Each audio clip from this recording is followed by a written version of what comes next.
Di tahun 1970-an ada penemuan mumi cantik di Tiongkok. Mumi ini diperkirakan meninggal di tahun 160 sebelum Masehi, 2200 tahun yang lalu. Tapi guys, kondisi mumi ini masih elastis. Penemuan besar ini mengundang para ahli antropolog dan ahli forensik top dunia untuk ke Tiongkok untuk ikut mengamati dan menganalisa mumi tersebut. Mumi ini diakui mumi terbaik di seluruh dunia. Sebagus apa sih kondisi mumi ini? Siapa nama mumi ini saat beliaunya masih hidup? Dan kenapa kok raganya itu masih bagus? Tajian ni hao, namaku Intan, selamat datang di channel aku Dynasty. Sebelum memulai video ini, Intan mau membacakan pesan Saweria yang masuk. Pesan kali ini dari UKP. Sukses! Terima kasih. Buat teman-teman yang mau mendukung channel ini supaya channel ini bisa berkembang dan lebih baik lagi, teman-teman bisa mendukung channel ini via Saweria yang linknya Intan taruh di deskripsi ya. Dukungan sekecil apapun itu berarti banget buat Intan, dan di Saweria ini teman-teman bisa nulis kayak message yang berupa request atau dukungan, dan semua pesan-pesan yang masuk via Saweria ntar Intan bacakan di video berikutnya. Okay, let's start! Kalau kita mendengar tentang mumi, image kita itu langsung, oh Mesir tuh yang jago di bidang permumian. Well, stigma ini berubah di tahun 1970 saat ditemukan mumi di Tiongkok yang masih cantik. Maksudnya itu cantik ukuran mumi ya guys ya, jangan dibandingkan sama Blackpink. Kalau selama ini mumi yang terkenal itu adalah mumi dari Raja Mesir Tutankhamun, dibanding Tutankhamun, mumi Tiongkok ini jauh lebih bagus. Raja Tutankhamun itu ditemukan dalam kondisi jasadnya itu sudah kering, sudah rapuh. Nama mumi ini adalah Xin Cui atau julukan internasionalnya adalah Lady Tai. Kulit Xin Cui ini itu masih lembab dan halus, ototnya juga masih ada tuh, kalau teman-teman lihat bisa digerak-gerakkan tuh. Rambutnya juga masih ada. Kesimpulannya guys, kena Xin Cui ini mumi dari Mesir lewat dah. Dan yang lebih keren lagi, setelah dilakukan autopsi, kepala Xin Cui ini kan dibuka tuh ya. Ternyata otaknya itu setengah kali ukuran otak normal manusia, tapi kondisinya masih bagus. Selama 2200 tahun nyusutnya cuman sedikit. Begitu juga saat dibuka dadanya, organ-organ bagian dalamnya masih dalam kondisi yang bagus. Bahkan masih ada darah merah di nadinya. Di perutnya ditemukan 138 biji melon. Nah ini Intan gak habis pikir nih, apa orang zaman dulu itu kalau makan melon bijinya juga ditelen? Karena ada 138 biji melon di perutnya, diperkirakan Xin Cui ini meninggal 2-3 jam setelah makan buah melon. Karena biji-bijinya itu belum tercerna dengan baik. Penyebab Xin Cui meninggal itu juga sudah bisa diprediksikan. Dia terkena trombosis koroner dan arteriosklerosis. Wah, ini bahasa dokter nih. Pokoknya ya, gampangnya dia itu meninggal karena tubuhnya itu gemuk dan dia jarang olahraga. Ya iya, dia itu orang kaya, dia seorang lady pada dinastian. Jadi kemana-mana itu dia ditandu. Saat orang lain cuman bisa jalan, cuman bisa bersepeda. Akibatnya dia meninggal di usia yang sangat muda, yaitu 50 tahun.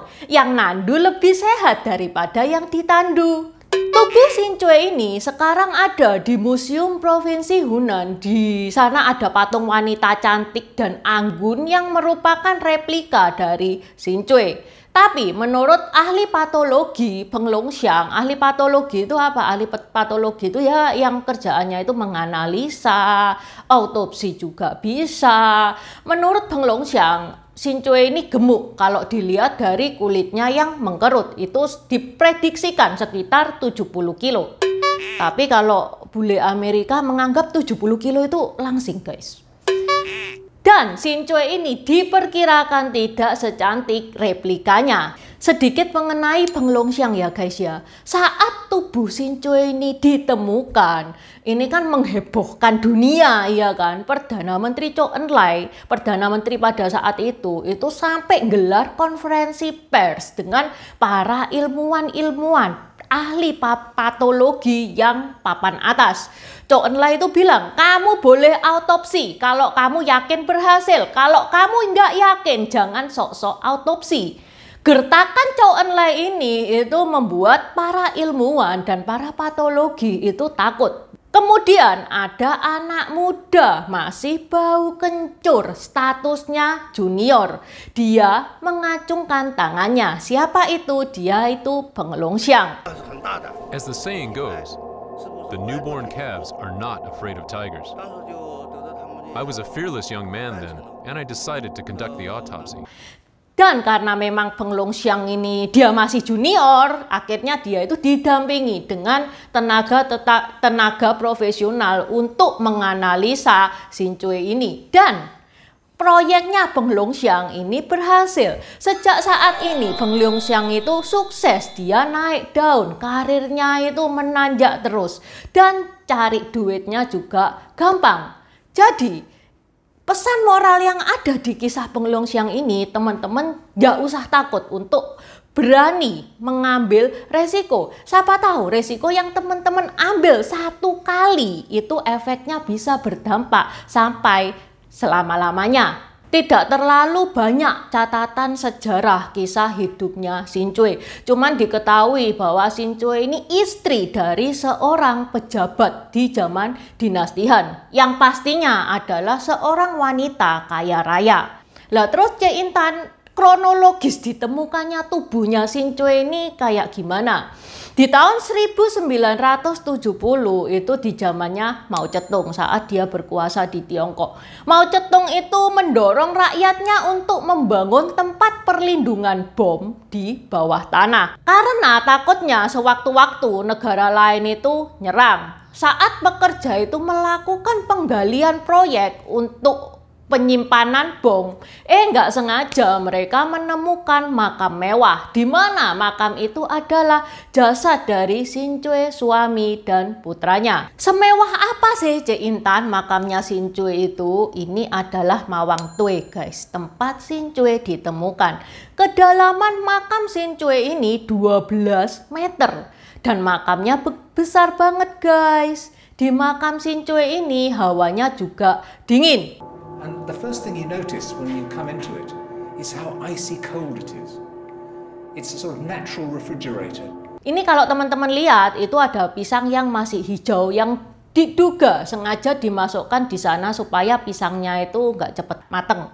Oh, jadi penyebabnya tubuhnya Shinchue ini awet karena dia itu makamnya dingin ya Cek Intan ya. Ya itu adalah salah satu faktornya, tapi masih ada faktor yang lain. Ini kalau teman-teman lihat kulit Shinchue ada patternnya kan. Ayo itu pattern apa? Itu adalah pattern dari kain sutra. Jadi Shinchue ini setelah meninggal badannya itu dibalut dengan 20 lapis kain sutra yang diikat sangat erat banget, saking eratnya sampai patternnya itu ada di kulitnya Shinchue. Shinchue dibungkus bagaikan kepompong. Sehingga ini menyebabkan bakteri pembusuk yang ada di tubuh Shinchue itu kehabisan napas. Bakteri pembusuk itu apa? Jadi setelah manusia meninggal, bakteri pembusuk itu otomatis keluar di tubuh manusia untuk menguraikan tubuh manusia. Nah, di kasusnya Shinchue ini karena bakteri pembusuknya itu tidak ada oksigen, terlalu keras ikatan dari kain sutranya itu, tidak ada udara, sehingga bakterinya itu sesak napas, bakterinya malah yang mati. Setelah tubuh Shinchue ini dibalut dengan 20 lapis kain sutra dengan sangat erat sekali, tubuh Shinchue dimasukkan ke dalam peti mati. Bukan cuma satu peti mati guys, tapi 4 peti mati. Dan peti mati itu juga ditutup dengan sangat erat sekali. Nah loh, apa nggak tambah kehabisan napas itu bakteri pembusuknya. Kemudian ada lagi, sebelum menutup peti mati yang terakhir, tadi kan Intan bilang ada 4 lapis tuh ya.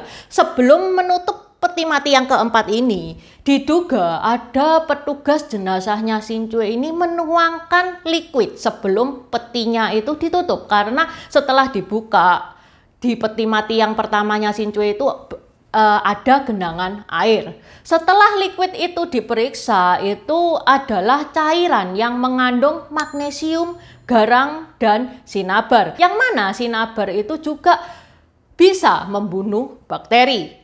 Tapi cairan ini masih diperdebatkan, itu sengaja dikasih oleh petugas atau bocoran dari air yang menetes. Loh, kalau bocoran dari air yang menetes kok bisa sampai jadi genangan, Cek Intan? Ya kan air tetesannya itu dikalikan 2200 tahun, guys. Oke, sampai di sini dulu bahasan Intan tentang mumi tercantik di dunia. Semoga bermanfaat. Terima kasih sudah menonton. Buat subscriber baru, selamat datang di channelnya Intan Dynasty. Terima kasih sudah nontonin channelnya Intan. Intan saranin buat teman-teman yang baru saja bergabung untuk nonton videonya Intan tentang pergantian Dynasty di Tiongkok. Ini nih linknya. Di deskripsi juga sudah Intan taruh. Karena itu adalah basic dari semua video-video yang akan Intan bahas. Video Intan tentang pergantian Dynasty itu akan sangat berguna banget. Akan sangat membantu banget kalau teman-teman nonton film tentang sejarah-sejarah Tiongkok. Terima kasih udah nonton channel ini sampai habis. Dukung aku terus berkarya dengan klik subscribe dan bunyikan lonceng di bawah ya guys.